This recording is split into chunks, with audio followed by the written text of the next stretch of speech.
13 News Now begins with breaking news. Man was hit and killed today while riding a moped in Norfolk. Even worse, police said the driver took off afterwards. It happened on East Princess Anne Road near Salter Street. Chanu has been on the scene all afternoon. He joins us now with the latest developments. The search is underway. Well, that's right, David and Regina. Police have been working on this scene for most of the afternoon. They pretty much shut off East Princess Anne from Monticello all the way down here to Church Street. And like you guys mentioned, the driver of this car, police say, drove away after this happened. But luckily, police want to thank people who stayed on scene and helped the driver of this moped. But unfortunately, the man who was on the moped died shortly after they took him to the hospital. Now, people out here who were around or who live in this area say they were deeply disturbed that someone could hit and kill someone and then take off. But a sudden death like this is pretty hard, especially at the holiday time.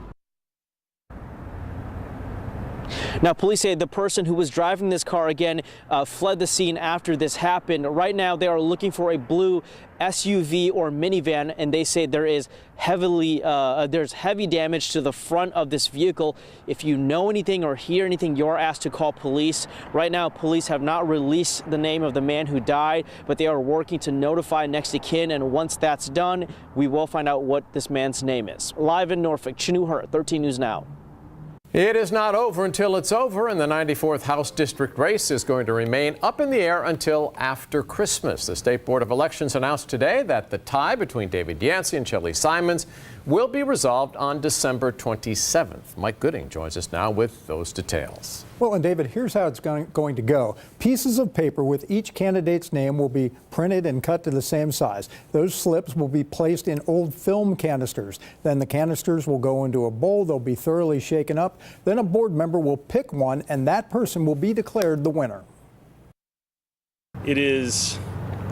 It's nothing that we expected. Newport News residents will now have to wait another 6 days until December 27th before learning who the winner is in the 94th House District race. As of this second, following the admission of one contested voter ballot, there are still the two candidates, but still no winner, with David Yancey and Shelley Simons tied at 11,608 votes apiece. But that's about to change. The final decision will now be completely random, with names drawn. If Yancey wins, the Republican Party will retain a 51-49 advantage and keep control of the House of Delegates. But if Simons wins, there will be a 50-50 tie, and Democrats and Republicans will have to operate under a rare and no doubt awkward power-sharing arrangement. The idea that this could have been a 50-50, still might be a 50-50 House of Delegates, given that Republicans had a 66-seat majority before the election. The idea that the center of the political universe for a day would be in the 94th district.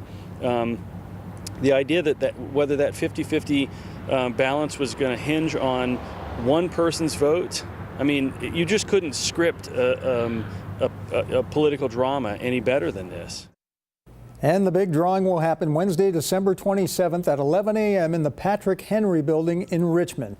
Meanwhile, we've just heard for the first time from Simons. She tweeted just a few minutes ago that she was stunned by yesterday's certification, adding it was unfair that we couldn't contest ballots, but they were allowed to.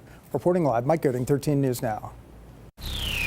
The traffic along Hampton Boulevard in Norfolk should start to get better beginning today. VDOT opened a new connector linking I-564 to Norfolk International Terminals near the naval base. This means some of the trucks headed in and out of the port can bypass Hampton Boulevard. Megan Shin tells us this is just one part of the project.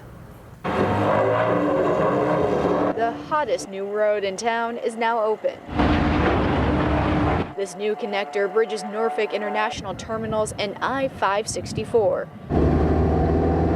Port of Virginia's chief officer says Norfolk International Transports is the Port Authority's largest terminal in Hampton Roads.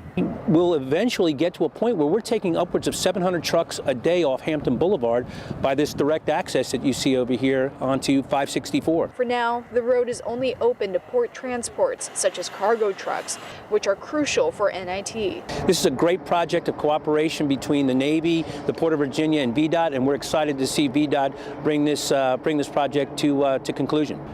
Now, this project cost more than $175 million. The next couple of phases are expected to be completed no later than next fall. Those phases include expanding the ramp to the Norfolk Naval Base and Hampton Boulevard. People living near Hampton Boulevard say they appreciate the change coming to their busy street. Not only is it very congested, there's all sorts of accidents occur, on a weekly basis. That's a start, and every little bit helps. In Norfolk, Megan Shin, 13 News Now.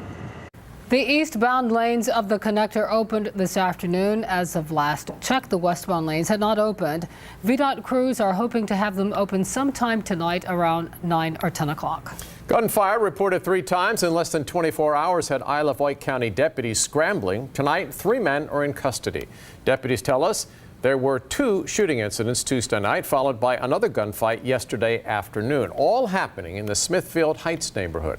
Homes and cars were sprayed with bullets. Luckily, no one was hurt. But the 3 suspects tonight face numerous gun and drug charges. Today, we learned the 15-year-old accused of shooting a Portsmouth police officer will be tried as an adult. Officer Angelina Baclini fought back from her injuries and was released from the hospital last month. Today, she saw the accused teen again in court. Jacqueline Lee tells us what happened.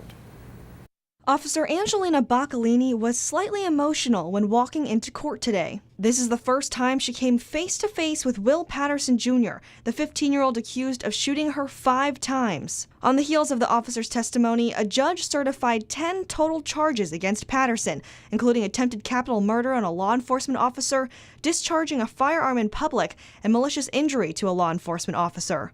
As Officer Bacalini thought back to that November 6th day during her testimony, she said she was driving in her patrol car when she saw Patterson. She said she recognized him as a runaway. She went up to him, eventually tried to put handcuffs on him. As she put one of the cuffs on his left wrist, she said he turned with his right arm and started shooting.